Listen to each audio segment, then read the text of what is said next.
और हमारे साथ एनसीपी एसपी प्रवक्ता फैजान रजा फोन लाइन पर जुड़ चुके हैं।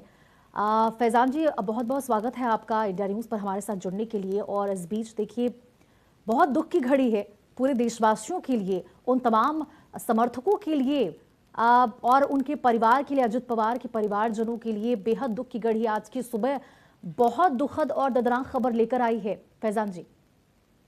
ये खबर से मैं अभी तक स्तब्ध हूँ। अजीत दादा का इस तरह से हमारे बीच से चला जाना, ये पूरे महाराष्ट्र के लिए और व्यक्तिगत रूप से मेरे लिए भी एक बहुत बड़ी क्षति है। एक वक्त उनके साथ में काम करके ही हमें एहसास हुआ कि उन जैसा नेता महाराष्ट्र के अंदर फिर नहीं आ सकता। उनका जाने से बहुत बड़ा दुख हम लोगों पर, दुखों का पहाड़ आज हम लोगों के ऊपर आ गया है।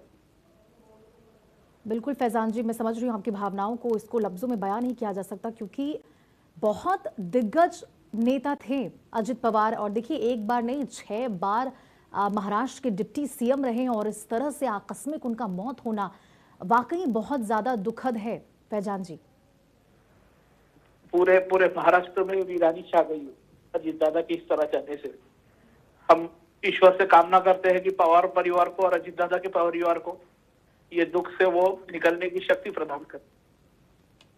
बिल्कुल फैजान जी, क्योंकि देखिए कल्पना से परे है। अभी तक भी मुझे लगता है जब खबर परिवारजनों ने टीवी के माध्यम से इन खबर उन तक पहुंची होगी, विश्वास नहीं हो रहा होगा उन तमाम समर्थकों को, उन तमाम उनके सहयोगियों को, कार्यकर्ताओं को, उनके परिवारजनों को कि इस प्रकार से यह हादसा हुआ है और ऐसे विमान हादसे में अजित पवार चले जाएंगे हमारे बीच से।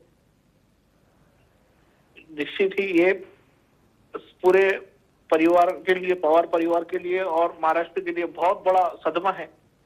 ये सदमे से शायद ही अब हम लोग उभर पाएंगे। बिल्कुल फैजान जी, और देखिए बहुत बड़ा नुकसान हुआ है महाराष्ट्र के लिए। बिल्कुल बिल्कुल फैजान जी, क्योंकि देखिए महाराष्ट्र की राजनीति की बात करें तो बहुत बड़ी पैठ थी उनकी। अंदाजा तो इसी बात से लगाया जा सकता है ना कि जो परिवार लेगेसी थी, जो पवार लेगेसी है, उस परिवार लेगेसी में अजित पवार ने यहाँ पे अपनी एक पहचान बनाई, अलग से अपनी बुनियादी पहचान बनाई। और देखिए 1-2 बार नहीं बल्कि 6-6 बार वहां के डिप्टी सीएम रहे वो।